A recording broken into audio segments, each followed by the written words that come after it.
Now, if you recall, we did state that at this point the muscle or the postsynaptic membrane, which is also known as the end plate, is at rest. So you're looking at a situation where the channels have been distorted, they've opened up to allow a flow of potassium and sodium.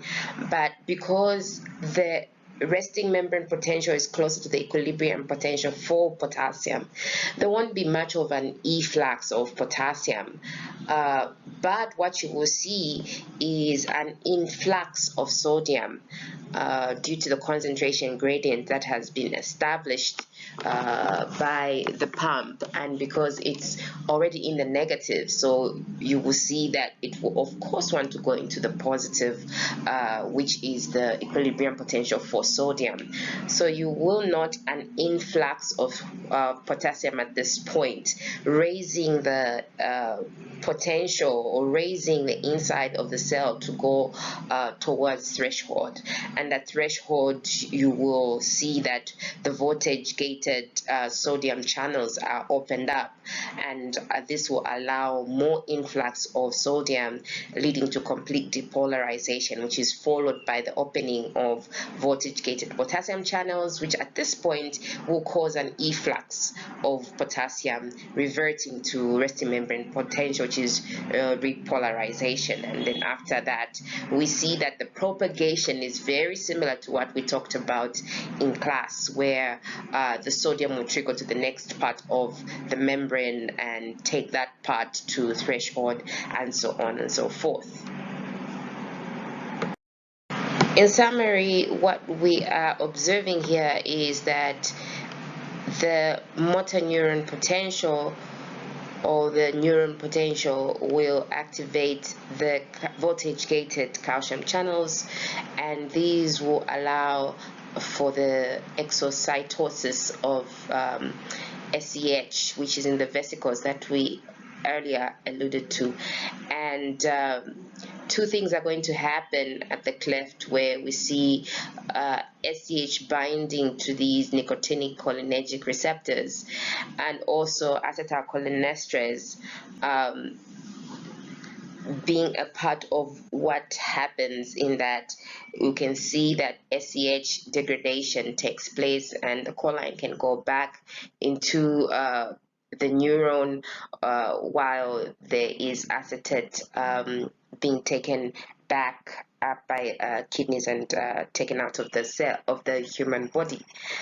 But at the motor end plate, we see that there is entry of sodium, which will lead to an end plate potential.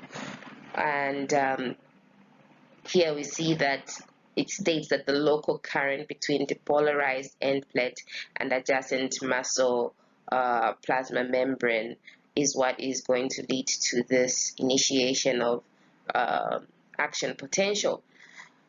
Then we will have more influx of sodium, leading to our action potential being not only initiated but propagated.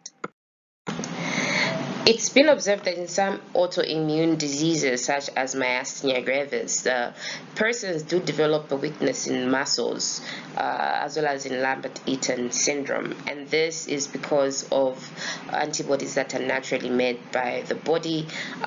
In myasthenia gravis, these attach to the SEH receptors and therefore reduce the transmission of impulses. And treatment has been noted to block acetylcholinesterase, so that you increase the chances of competition of SEH with the receptors that are there. While in Lambert-Eaton, it's really these antibodies being against the voltage-gated calcium channels in the presynaptic cell, and therefore there's no release of SEH, and we find that there's also muscle weakness. We've given this as homework for you to see what the mechanism of Botox is.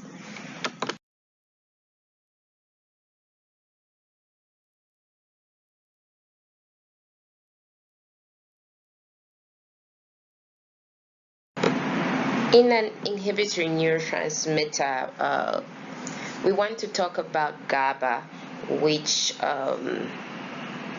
instead of developing a potential that goes towards threshold, we see that in an inhibitory postsynaptic potential, IPSP, is developed, and it leaves the cell in this state of hyperpolarization. Now, how exactly does that happen? So what happens is the presynaptic nerve, here we have a neuron to neuron contact. So the presynaptic neuron is going to have a depolarizing wave coming through, and of course we're going to have voltage gated calcium channels that are going to be stimulated, influx of calcium, and that will lead to the exocytosis of GABA. GABA, when it reaches the cleft, is going to diffuse to the chloride channels here. Then once it attaches, you will see that it will allow the influx of chloride ions, and the influx of chloride ions will make the inside of the cell more electronegative. And because there's electronegativity, which is more than the resting membrane potential, we call that a state of hyperpolarization, and this will inhibit any further initiation of action potential, because we have to go towards threshold, and this cannot happen in this case. So the transmission of an action potential could lead to several components. If it is an excitatory neurotransmitter, you see that in the postsynaptic cell, it's going to be excitatory postsynaptic potentials that are headed towards the threshold, and if they're not strong enough, you will note that they will stay local and they can revert to resting membrane potential. However, if they do reach threshold, you have an action potential that will actually occur. You also have instances where there is hyperpolarization, because you have inhibitory postsynaptic potentials which then go into this hyperpolarized state, but then again they revert to resting membrane potential due to the activity of the pump and other permeables, as well as permeability of potassium. So the muscular system is composed of very specialized cells called muscle fibers, which we'll talk about soon, and their predominant function is contractibility. Now, muscles attached to bones or internal organs and blood vessels are responsible for movement. Nearly all movement in the body is as a result of muscle contraction. Exceptions to this may be cilia, flagellum and sperm cells, and other amoeboid movements. But practically almost all movement is due to muscle activity. Now, the integrated action of muscle joints, bones, and skeletal muscles produces obvious movements such as running and walking, and the skeletal muscle produce more subtle movements that result in facial expressions, eye movement, respiration, and so on and so forth. But the skeletal muscle is not the only muscle that you find in the body. So let's explore. So there are three primary types of muscle, which are the cardiac muscles found in the heart, skeletal muscles found around the skeleton, and smooth muscle. Here are some of the characteristics of these muscles. When we talk about location, you find skeletal muscle in the skeleton, cardiac in the heart, and the visceral muscle, aka smooth muscle, is found in the GI tract, the uterus, the eye, blood vessels. While the function of the skeletal muscle is movement, production of heat, and posture, the cardiac muscle is there to pump blood continuously, and the smooth muscle is for peristalsis, blood pressure regulation, pupil size regulation, and erection of hairs. In terms of appearance, you see striation in both the skeletal and the cardiac muscle, and no striation is observed in the smooth muscle. And nuclei, you find multiple nuclei in the skeletal muscles that are whose fibers are parallel, while the cardiac muscle has one central nucleus, as do the smooth muscles. Finally, in terms of control, the only voluntary one is skeletal, the other two are involuntary. Whether you like it or not, if they're stimulated, they will contract, while skeletal muscle, you need to volunteer it to undergo contraction.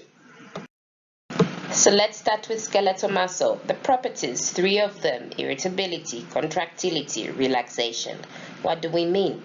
Irritability, they have an ability to respond to stimuli, while contractility, they have the capacity to produce tension. Relaxation is just the opposite of contractility, they give up tension. Now, you will also observe that there are other properties such as distensibility. Now, this is just the ability of muscle to be stretched or lengthened up to a certain limit by an outside force. And then elasticity is the ability for the muscle to recoil to its original length when an outside force is removed, unless it has been overstretched. But the muscle really suffers no harm as long as it is not stretched beyond its physiological limits. And so a skeletal muscle cell, as I mentioned in the introduction video, is cylindrical shaped and multinucleated. And a skeletal muscle cell is known as a muscle fiber.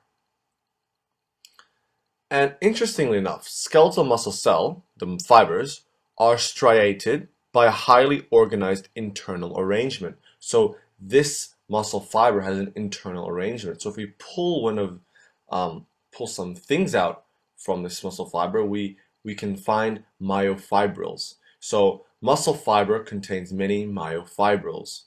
And if we take a portion of this myofibril, we can see that it's made out of some interesting structures known as the thin and thick filaments. So the myofibrils contain thick and thin filaments. The red is the thick and the blue is the thin filaments. But of course, the muscle fiber, the muscle cell, is actually part of a bigger organized structure. So if we look at this bone and a skeletal muscle which attaches on it, and we cut a cross section of skeletal muscle, we have the muscle, the organ. And so this is what the muscle looks like as an organ. And the muscle contains, if we look at the cross section, different portions of the muscles, and we'll look into this soon. But the muscle contains an outer connective tissue layer known as the epimysium. And I hope I pronounced that right. And so if we take one of these portions of the muscle here, the portion of the muscle is known as a fascicle. And the fascicle also contains other internal structures. And the outer sort of connective membrane tissue is known as a perimysium. And then if we pull out one of these other internal structures of this fascicle, the portion of the muscle, this is where our muscle fiber is. And the muscle fiber contains a connective tissue wrapping around it known as the endomysium. And remember that a muscle fiber is the muscle cell. So this is this. And also the muscle fiber, the muscle cell, contains a membrane known as a sacrolemma. And again, if we remember, if we take one of the internal structures of the muscle fiber, we have a myofibril. And the myofibril contains the thin filaments